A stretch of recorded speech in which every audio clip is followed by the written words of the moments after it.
of their own government's criminal actions around the world. Now, Noam Chomsky is, of course, the MIT linguistics professor who famously popularized the concept of manufacturing consent. For years, he's written about how the West uses a propagandistic press to coerce its own citizens and how it uses covert forms of violence to maintain power around the world. Chomsky was overwhelmed with media requests about September 11th, so his new book, 9/11, is a collection of interviews that he gave in the following months.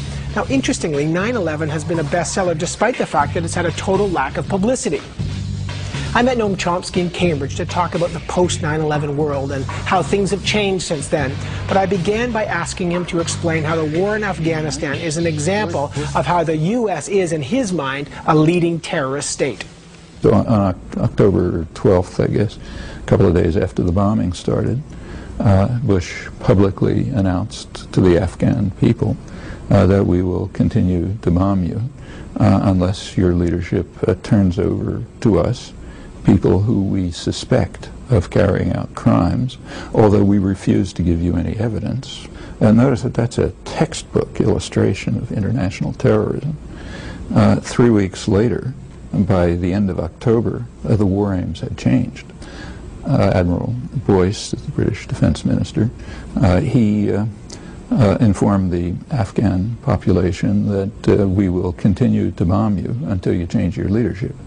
Well, that's an even more dramatic illustration of international terrorism. It had nothing to do with finding the criminals and bringing them to justice. If the United States is a leading terrorist state, if, as you say, Britain is another example of a terrorist state, how do you distinguish between that kind of what you describe as terrorism and what they are saying, Osama bin Laden, who's a terrorist? Make the distinction. It's very simple. If they do it, it's terrorism. If we do it, it's counterterrorism.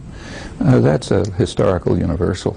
Go back to Nazi propaganda, say, most extreme mass murderers ever.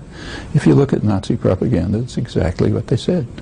They said they are defending the populations and the legitimate governments of Europe. Well, let's talk about in the Middle East, for example, where Sharon says, we are experiencing terrorist bombings, and therefore we have to have a big operation in the West Bank and root out terrorism. And people say, hey, you're violating human rights. Yeah, this is the 35th year of a harsh, brutal, and vicious occupation, supported unilaterally by the United States, constant terror and atrocities.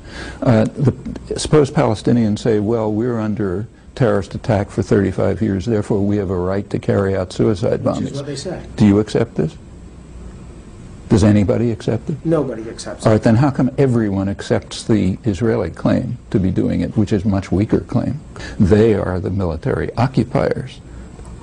Those who defend suicide bombing, and there are very few, don't have a leg to stand on. Those who defend the Israeli atrocities, including the U.S. government, most intellectual opinion, a good bit of the West generally, yeah, they don't have a leg to stand on either, and they have a much weaker position. You asked us after September 11, one of your points was we got to look in the mirror, we being America or the West. We got to look in the mirror at our own. Was that a way of saying, look, people like bin Laden are angry at us for good reason? No, in other words, is there a way to justify... That's not what I was saying. The statement of mine that you just quoted is a very conservative statement. In fact, it was articulated by George Bush's favorite philosopher, Jesus Christ, who pointed out, famously defined the notion hypocrite. A hypocrite is a person who focuses on the other fellow's crimes and refuses to look at his own. I know that the U.S. has committed atrocities. However, they did oust a more brutal regime, the Taliban. There was... That wasn't even a war aim. That wasn't even a war aim. Wasn't even a war aim. But is that a moral thing to do? They did get rid of a brutal regime. There was celebration in Canada. Good, fine, and let them bomb Israel and get rid of the brutal regime there. If we want to overthrow the regime of Uzbekistan, now a great favorite, but it happens to be not very different from the Taliban, the way to do it would not be to bomb Uzbekistan, but to support internal democratic forces and let them do it. And that generalizes around the world. Robert Kaplan, who writes about foreign policy, I spoke to him recently about his book, Warrior Politics, and I put some of your points to him. He said, I wish Noam Chomsky had been with me in Romania in the 70s or the 80s. Adult choice of foreign policy is made on distinctions. The argument that Chomsky makes has no distinctions because there's a difference between the quantity and the kind of dictators that America supported and the quantity and the kind of things we went in communist world for 44 years. Okay, so let's take his example of Romania, Ceausescu, hideous regime, which he forgot to tell you the United States supported. Supported right till the end, as did Britain. So the example that he gave is a perfect example, and it's a small example, because we support much more brutal regimes. Does that disqualify the U.S. from their intervening in any other way? Look, the Taliban are a terrorist state. That fact doesn't disqualify them from bombing Washington. What disqualifies from doing that is even if they were Mahatma Gandhi, they shouldn't do it. Nobody except the ultra-right-wing jingoists like Kaplan is comparing atrocities by various countries. What honest people are saying is that we should pay attention to our own crimes and stop committing them. This would be true even if we were killing one person, okay? And it's even more true when we're killing millions of people. Do we need a constabulary, a force, a central force? In this case, it's America because it's a superpower, to sometimes use unjust means in the service of just causes. What are the just causes? What was the just cause in, for example, slaughtering Kurds in southeastern Turkey? What was the just cause?